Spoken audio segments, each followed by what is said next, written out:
So, I've just finished watching all of Chapter 4 of My Little Pony, Make Your Mark, and I do have some thoughts about it, as I often do, so we'll be discussing all of the episodes, the overarching themes, general quality of the show.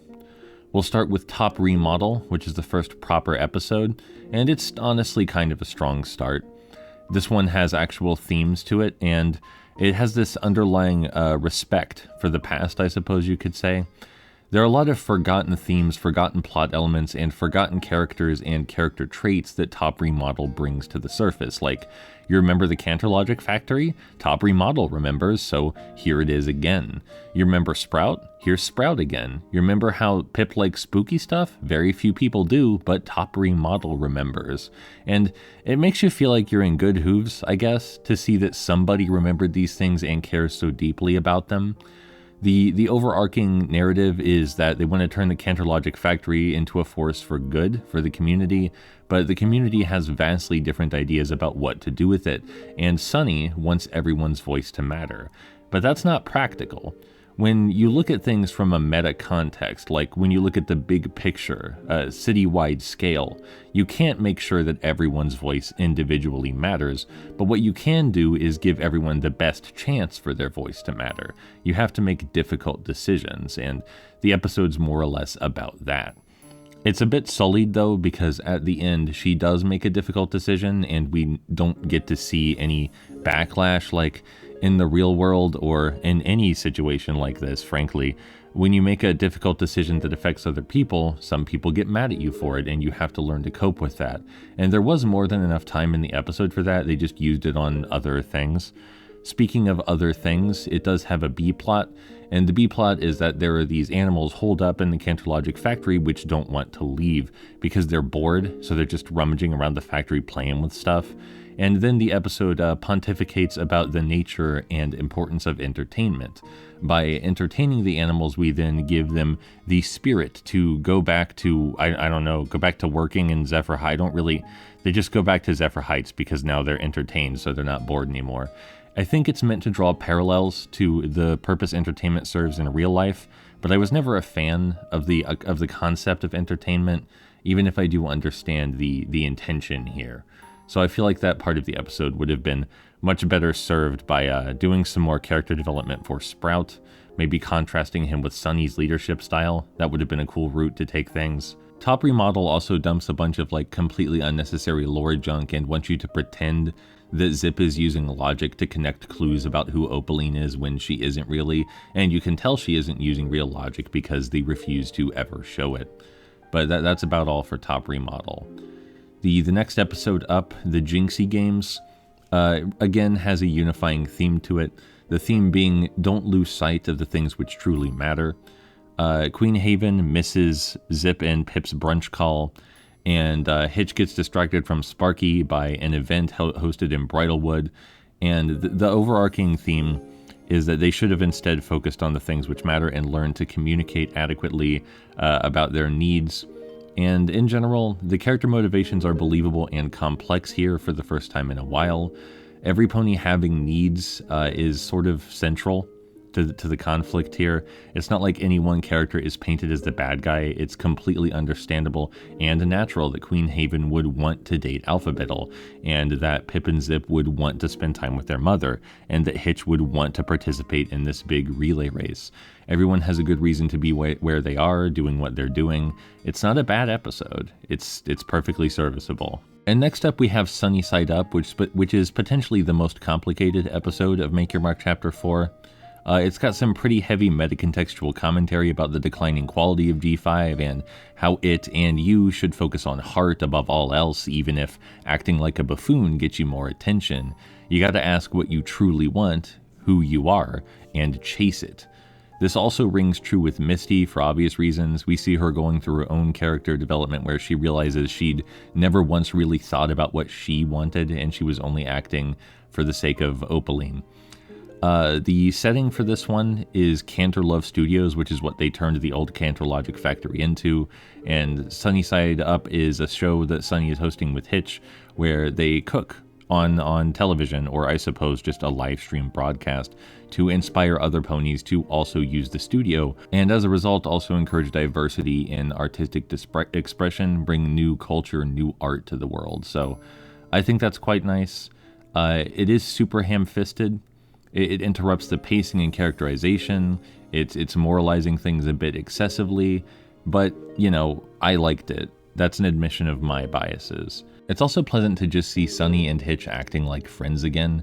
We get so surprisingly little of that, so it's good that they acknowledged it. Let's see, up next was Manesquerade. Manesquerade is about this ball, this masquerade ball, which for some reason is called the Manesquerade because everything is puns. And Sunny wants to do this unity dance at the Manesquerade, which requires everyone to dance just perfectly to her rhythm, but they have issues following her. And the theme in this episode is that real unity comes through accepting and encouraging diversity, championing differences so we can all shine in our own unique ways. And it ties into Misty's character development again, which is very rudimentary but functional. She gets confronted by Zip and has to come to terms with the fact that she doesn't have a cutie mark, and that makes her different but not necessarily worse.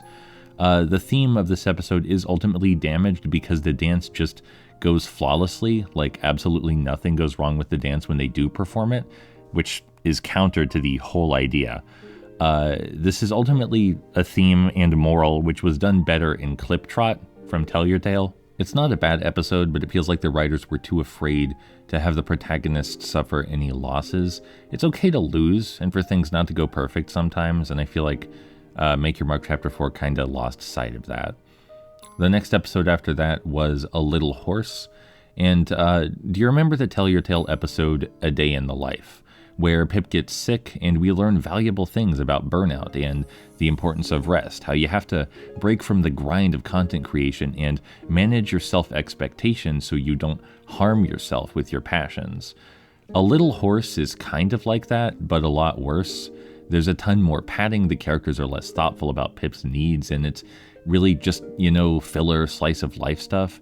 It's not bad, but there's not even a B-plot, and there's no real theme to tie things together this time, so it just feels like a waste. There is quite comically this whole scene where Zip pulls out this big conspiracy board and is explaining how everything connects, how Twilight Sparkle connects to the Alicorns, how Opaline's an evil Alicorn and they gotta stop her, and you don't actually get to see her explain any of the logic she uses. They just play music over it.